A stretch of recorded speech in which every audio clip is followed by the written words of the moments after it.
My name is Selene Marwood, 29 years old. From the moment I married Robert 5 years ago, I knew I wasn't just entering a marriage, I was trespassing into a fortress. His world had always been defined by his mother, Dolores, and his older sister, Britney. With his father gone since childhood, the three of them had fused into something airtight, something impenetrable. Robert wasn't just loved, he was worshipped, and I was the intruder who dared to step inside. At first, I fought to belong. I came to family dinners armed with desserts, tried hosting brunches, mailed carefully chosen birthday gifts, and smiled through Brittany's backhanded compliments about my cute little career. Dolores would eye my clothes with that frozen half smile, the kind that said she was judging every thread. Still, I tried. I tried so hard. Robert swore I was imagining things. "They like you," he'd say, pressing a kiss to my temple as if that could fix everything. "They just show it differently." Right. Dolores showed it by criticizing my cooking, and Brittany showed it by making me the butt of her jokes. Eventually, I stopped trying to be accepted and shifted to survival mode. Smile, nod, don't give them more ammunition. But things began to shift a few months ago. Robert started staying out late more often, brushing off my questions with irritation. "Just out," he'd mutter, or "Stop acting like a warden." The pit in my stomach grew heavier with each shrug, and then Dolores invited us to dinner. I almost said no. The last time, Brittany had theatrically inspected my casserole like it was a science experiment gone wrong, but Dolores' tone on the phone had been unusually sweet. "Selene, dear, I really want you to come this time." Against my better judgment, I agreed. The moment we arrived, the script played out like always. Dolores swept Robert into her arms, fussing over him like a boy returning from war while she greeted me with a polite nod. I carried my own bags inside. By the time I returned to the living room, Brittany was already sprawled across the couch, a glass of wine in hand. She gave me a lazy smile. "You know, I'd love to taste Celine's cooking tonight," she announced. "Mom always does all the work. Time the daughter-in-law pulled her weight, right?" Robert actually laughed. Dolores chimed in with a cheerful, "Great idea!" And within minutes, a shopping list the length of my arm was pressed into my hands. I scanned it. Vegetables, meats, spices, sauces, enough to feed an army. My chest tightened. "This is a lot. I don't think I can carry it all alone. Can someone come with me?" Brittany patted her stomach dramatically. "I'm starving. Don't make us wait any longer." Robert barely looked up from his phone. "She's right, babe. Just grab the stuff and get cooking. Don't make a scene." My mouth went dry. I wasn't being asked. I was being ordered. Robert stood, smiling tightly, and ushered me toward the door as if I were a misbehaving child. Outside, the sun had already dipped behind the trees, and the country road was darkening. The grocery store was nearly empty. My arms ached as I dragged the bags through the parking lot. A kind clerk took pity and lent me a cart. But even then, sweat slicked my palms, and my legs felt like lead by the time I returned to Dolores' house. Brittany's eyes flicked over the cart. "Wow, lazy much? Couldn't even carry it yourself?" Heat rose in my face, but I swallowed the words clawing at my throat. I cooked. I chopped and stirred until my hands were raw. When dinner was finally served, they circled the table like critics sharpening knives. "Too salty. Dry chicken. Selene, do you even know how to cook?" Their laughter buzzed in my ears like flies. Robert said nothing, just kept eating, eyes glued to his plate. I forced myself to chew, though every bite turned to ash in my mouth. Later, when the dishes were stacked high in the sink and everyone else had drifted into the living room, I stood in the kitchen alone. The air smelled of grease and detergent. My reflection in the dark window looked like a ghost, hollow-eyed and weary. I wanted to scream, to break the plates against the floor, to shake Robert awake from his willful blindness. But instead, I dried my hands, walked into the guest room, and closed the door. Lying in bed, I could hear them laughing through the walls. Dolores' high voice, Brittany's cackles, Robert's deeper rumble, the sound of a family celebrating together, without me. And as I stared at the ceiling, I couldn't shake the feeling that something larger was unfolding. The late nights, the secretive smiles, the way Robert's phone never left his pocket anymore. I told myself not to spiral, not to jump to conclusions, but the truth pressed down on me like a weight. Something was wrong. Something was coming. I just didn't know yet how devastating it would be. Dolores called 2 days later, voice sugared and slow, the kind of sweetness that sticks in your throat. Selene, dear, we're thinking of a little escape. Blue Springs Spa. Just family time. Relaxation. Robert so needs it. I said nothing, because anything I said would be wrong. Dolores filled the silence like a professional. It's remote, though. You know how these places are. Mountain roads, luggage, amenities. Robert mentioned your father's SUV. So spacious. There it was. Not an invitation. A request that pretended to be a courtesy. Am I invited? I asked, aiming for evenness and hearing the tremor anyway. A pause. I could picture her eyes narrowing. Quick calculation. It's really a healing weekend for us, sweetheart. Robert's been under stress. You two haven't meshed lately with, well, you know how personalities clash. Right, I said. Personalities. We'd love your support, she added, syrup turning to oil. Just the keys. Just this once. When I hung up, my hands were damp. Robert walked in just then, loosening his tie, the domestic pantomime that used to comfort me. So, he asked too brightly, Mom called you? You're going to a spa, I said, without me. He flinched, then shrugged as if the flinch belonged to someone else. It's a quick trip. You and Mom, it gets tense. This'll be easier. Easier for who? For everyone, he said, softening his voice, sliding into that practiced tenderness. Babe, it's self-care. We come back reset. We'll go somewhere together after, I promise. Promises used to sound like bridges. Lately they sounded like exits. And you want my dad's SUV? Logistics, he said with a laugh that didn't reach his eyes. We'll take great care of it. I folded a dish towel and set it down just so, because precision was the only thing I still had control over. No. He blinked. No. You won't ask your dad? No, I repeated, surprised at the small surge of oxygen that followed the word. If I'm not invited, you don't get to take my father's car. Robert looked at me then, really looked, and whatever he saw didn't move him. You're making it harder than it has to be. It's already hard, I said. I'm just not pretending it's not. He exhaled, pulled out his phone, and turned away. We'll talk later. We didn't. He went to the patio, and his voice blurred through the glass, low and coaxing. I hadn't meant to listen, but the quiet of the kitchen pushed me toward the door until words separated themselves from air. She's being difficult, he was saying. No, she didn't say yes, but she didn't say no either. You know how she gets. If you call, yeah, if you ask, she'll cave. Cave. The word hit with the dull thud of something heavy dropped from a height. I stood there with my hand on the curtain, feeling like a burglar in my own life. After a minute, I let the fabric fall, washed my hands twice, and cleaned a spotless counter. The next morning, my phone lit up, Dolores' name blooming across the screen like a warning flare. Selene, she cooed. I know emotions run high, but this is really for Robert's well-being. He needs calm. You want that for him, don't you? Wanting my husband well had always been the trap I stepped into willingly. I want him safe, I said. Then let him rest, she replied. We'll handle the rest. Where can we collect the keys? I never agreed, I said. You didn't refuse, she answered, triumphant in the loophole she believed she'd invented. We've already booked. Don't make this harder than it has to be. The phrase again, from a different mouth. I looked at the window, at the little plant I kept alive on the sill because life needed proof. I'm not stopping you from going, I said. I'm stopping you from going in my father's car. After we hung up, Robert appeared in the doorway with a grin I didn't recognize. It was too smooth, too rehearsed. So, keys? He asked, palm open, expectant. I said no, I reminded him. He tipped his head. You didn't say yes or no to Mom. She already booked. I stared at his hand. It stayed open, an empty threat disguised as a gesture. I opened the drawer and pulled out the spare fob. I hated myself for the way it felt, complicity with teeth marks. When it touched his palm, relief flashed over his face, followed by something like contempt he didn't bother to hide. We'll be back Sunday, he said casually. Don't wait up.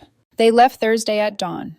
I stood in the front doorway as the SUV rolled away, its silhouette shrinking against a washed-out sky. Then the house filled with a dense, humming quiet. I tried to fill it with chores, laundry, vacuum lines on the rug, like proof that order could be made by hand. I roasted vegetables and couldn't taste them. I showered twice because hot water was the only place I still heard myself. At night, I sat on the floor with my back against the couch and listened to the refrigerator whir and click, and for the first time, I didn't cry. I just watched the door and thought about how many versions of me had stood there smiling as he chose them over me and labeled it love. On Saturday afternoon, I walked to the park just to have a destination. A child on a scooter skidded to a stop near a bench and laughed, bright and unself-conscious. The sound broke something gentle in me, a memory of laughing without waiting for permission. I sat for an hour and rehearsed conversations I would never have, reaching for a sentence that could make someone see what they were determined not to. When the SUV pulled into our driveway Sunday evening, sunset painted the hood with orange light that made it look unfamiliar. The doors opened to a tangle of voices: Dolores' satisfied sigh, Britney's theatrical yawn, Robert's chuckle. Perfume that wasn't mine trailed the air like a rumor. Robert tossed me the keys as if we'd traded harmless favors. "Good trip?" I asked, keeping my voice calm. "Restful," he said. "We needed it." "We?" He missed the point on purpose. "Can you take the SUV back to your dad's in the morning? I have a packed day." "Of course," I said, though what I meant was, I'm done asking you to carry anything with me. Sleep didn't come. The sheets were too clean, the bed too wide. I watched the ceiling. At dawn, I took the keys, stepped into the cool morning, and drove to my father's house with the windows cracked, letting the air rush in and out like a metronome for a life I hoped still had rhythm. My father opened the door with the same soft smile he'd worn since I was little, the one that always offered refuge before it offered advice. "Back so soon?" he said. "You didn't have to rush. How was the spa?" "I didn't go," I said, and the words were simple, heavy, complete. "They took your car and left me home." Something in his expression stilled, like a lake when wind falls away. He stepped aside, let me in without filling the air with outrage on my behalf. The kitchen smelled like coffee and citrus cleaner. He poured me a mug and slid it across the counter as if we were discussing the weather. "Sit," he said gently. I did. He considered me for a moment, the kind of quiet that has weight, not emptiness, and then he walked toward the hall that led to the garage. When he returned, he was holding a small black plastic square between his fingers. "What is that?" I asked, though something low in my chest already knew. He set it on the table with reverence, like a relic or a fuse. "Dash cam," he said. "Full interior view. I put it in last year after a break-in on our street. Forgot to tell you. I never told you because I hoped I'd never need to." My throat tightened. "It was on?" "It's always on," he said. "No one ever remembers the quiet things that watch." We looked at each other, and in that look lived 10,000 words we didn't say. That we were here again at a threshold. That truth was about to arrive whether or not we had prepared a place for it. That evidence is both a weapon and a wound. He stood, carried the square to his office, and I followed, heart skittering against my ribs. On his desk, a neatness that matched the kind of man he was. Cables coiled, surfaces dusted, a small lamp throwing a circle of light like a stage. He slid the memory card into a reader, turned the screen toward me, and moved the mouse with the precision of someone who refuses to look away. The file list appeared. Timestamps, dates, a sequence of quiet witnesses. He clicked the one labeled with Thursday's dawn. The screen went black for a breath, and then, the interior of the SUV, crisp in the lens, doors slamming, laughter, bodies shifting. A hand brushed across the frame, a flash of a ring I recognized, and a voice, Robert's, already lighter than it had been with me. My father did not look at me. I did not look at him. We faced the glow together, the way you face weather or tide. As the sound rose, seatbelts clicking, Dolores asking, "She's not coming, right?" The room seemed to tilt a degree toward a future I hadn't wanted and now could not refuse. "Ready?" my father asked, not unkindly. I swallowed. "Press play." He did, and the silence between us became the frame that would hold what we were about to see. The screen lit up with the interior of the SUV, early morning sun streaming in faint stripes. Robert was at the wheel, hair mussed, but face bright, almost too bright, like a boy playing hooky. In the back, Dolores was adjusting her scarf, Britney sipping from a travel mug. Their chatter filled the space, careless and comfortable. And then a fourth figure slid into the passenger seat. A woman, dark hair, mirrored sunglasses. She leaned in, brushed Robert's arm as if it were hers by right, and whispered something that made him laugh, a laugh I hadn't heard in months. I gripped the edge of the desk until my knuckles blanched. My father's jaw tightened, but his face stayed neutral, carved from stone. "She's not coming, right?" Dolores's voice, sharp and casual. Robert chuckled. "Of course not, Mom. Celine's clueless." Brittany's laugh rang high and cruel. "She's like a houseplant, doesn't move, doesn't complain." The mystery woman giggled, her hand sliding across the console. I was worried she'd invite herself, but you handled it. Handled me. Like a problem, a piece of luggage too heavy to take along. My stomach lurched. The room smelled faintly of coffee and metal, but all I could taste was bile. My father pressed pause. The frozen frame showed Robert's grin, his hand dangerously close to hers. Who is she? I whispered, though the question felt like a blade in my mouth. I don't know yet, my father said. But we'll find out. His voice was steady, but his hand trembled once on the mouse. He hit play. Hours ticked past in a collage of insults and laughter. My name was tossed around like a joke, my efforts dissected. Dolores imitating my voice, pitching it high and whiny. Britney laughing so hard she choked. They spoke of me as though I weren't real, as though I had been reduced to a caricature they dragged along only when it suited them. And then came the lodge parking lot at night. The camera caught Robert and the woman slipping back into the SUV alone, their faces dimly lit by overhead lamps. They leaned in, their whispers broken by soft laughter, their hands too familiar. He kissed her neck, then her mouth, his hand sliding along her thigh, careless, intimate, utterly damning. I clapped my hand over my mouth, the sound that escaped me halfway between a sob and a gasp.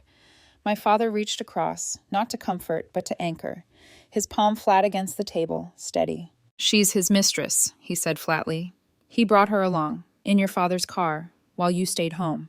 The air in the office seemed to contract, pressing in on my chest. I wanted to run, to scream, to smash the laptop shut, but I stayed seated, frozen in a body that no longer felt like mine.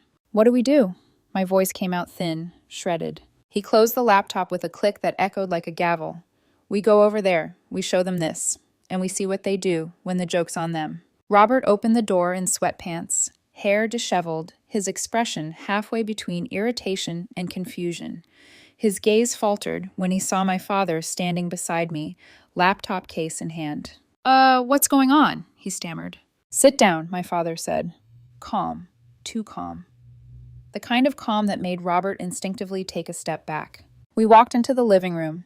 The place reeked faintly of takeout and perfume that didn't belong to me. I stayed by the door, arms crossed, watching. My father set the laptop on the coffee table, opened it, and pressed play. You're going to watch this, he said. All of it. Robert's Adam's apple bobbed. He sat, eyes darting between me and the screen as the footage rolled. The laughter, the insults, the woman, the kiss. His face drained of color, his posture stiffened, until he looked like a man watching his own execution. Explain, my father said softly. Robert swallowed. It's not what it looks like.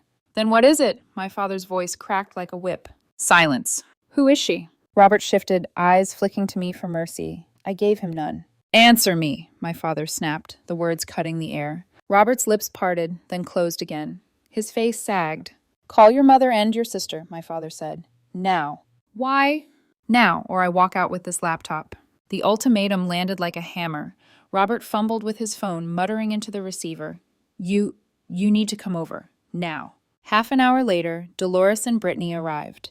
Dolores smoothed her hair nervously. Britney clutched her purse like a shield. Both froze when they saw my father seated at the table. What's going on? Britney asked, her voice thinner than usual. Sit, my father said. He pressed play again. Dolores's nervous laugh broke off mid-breath. Britney's fingers twitched at her necklace, her complexion paling with each passing second. They watched themselves joke about me, watched Robert lean in to kiss the woman, watched every cruel word replayed like scripture. Dolores whispered, "Oh my God." Britney gave a shaky laugh. This isn't necessary. On the contrary, my father said. It's long overdue. When the clip ended, he closed the laptop with another sharp click. The silence afterward was unbearable. Even the hum of the refrigerator seemed accusatory. You've treated my daughter like a servant, my father said, his voice low but hard. You lied to her. You humiliated her. You used my property to carry out your betrayal, and you thought you'd never get caught. Dolores's mouth opened, then closed. We didn't mean... Don't you dare say you didn't mean it. His voice was thunder now. Britney stammered. We thought if she didn't know, she'd stay happy. My father slammed his palm on the table. The sound cracked through the room like a gunshot. Dolores flinched. Britney whimpered. Robert sat frozen, eyes glassy, his mouth opening and closing like a fish. Enough, my father said. You are going to apologize to her, and you're going to mean it. Right now." Robert turned to me, desperation leaking from his eyes. Dolores twisted her fingers until they went white. Britney stared down at her lap. My father leaned forward, his voice soft but sharp as a knife. "If you don't, if you even try another excuse, this video goes public. Friends, church, work, online. Everyone will see what you've done." The words hung in the air like a blade suspended over their heads. The power was mine now, and they knew it. Robert's chest rose and fell like he'd run a mile, though he hadn't moved. His lips trembled, then parted. "I'm sorry," he croaked, barely audible. My father leaned forward, voice low but deadly precise. "Not enough. Try again." Robert swallowed, his Adam's apple bobbing. "Selene, I was stupid. I didn't think—" "You didn't think I mattered enough to notice," I cut in, my voice flat, steady. The words tasted bitter, but they were the truest I'd ever spoken to him. Dolores stood abruptly, then slowly lowered herself to her knees, as if dignity were a crown slipping from her head. "Selene, sweetheart, we were wrong. It was poor judgment." 3 full days of poor judgment, I snapped, recorded on video. Britney stayed frozen until my father's gaze sliced toward her. Her breath hitched. Finally, she slid off the couch onto the carpet, clutching her purse to her chest as though it might shield her from shame. "We didn't want to hurt you," she whispered. "We just thought, if you didn't know, maybe you'd stay happy." "You thought ignorance was a gift," my father said, fury vibrating in every syllable. "What you gave her was betrayal." They stayed kneeling, pitiful figures in a tableau of disgrace. I didn't cry. I didn't rage. My voice came clear and cold. "I'm leaving, and I'm never coming back." The room held its breath. Robert's mouth opened, but nothing came out. Dolores bowed her head. Britney's eyes glistened, but no tears fell. My father picked up the laptop, tucked it under his arm, and walked me to the door. That night, I returned to his house. He reheated soup, set it on the table, and left me alone with silence. I sat for hours, spoon untouched, staring at the wall, while their voices replayed in my head. She's like a houseplant. Doesn't move. Doesn't complain. Wrong. I had moved. I had walked away. By the end of the week, I filed for divorce. Donna, my lawyer, watched the dashcam footage without a flicker of expression. When it ended, she leaned back, fingers steepled. "We'll go after both of them," she said flatly. "Robert and the mistress. You're entitled to damages for emotional harm." "I don't even know who she is," I admitted, my voice cracking on the last word. "We'll find out," Donna promised, and her smile was razor sharp. Her name was Maya. She worked with Robert. Known in the office for flirting with married men, she slid into his life as easily as she slid into that passenger seat. Within 10 days, she was served with papers. Robert panicked. He left voicemails at all hours. "I'm sorry, Selene. I wasn't thinking.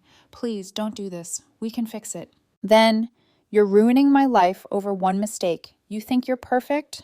Then, finally, desperate, hollow, "I don't have the money. You can't take what I don't have. Please call me." I didn't. He turned to his mother and sister for help, but Dolores, trapped in the fallout, stopped answering.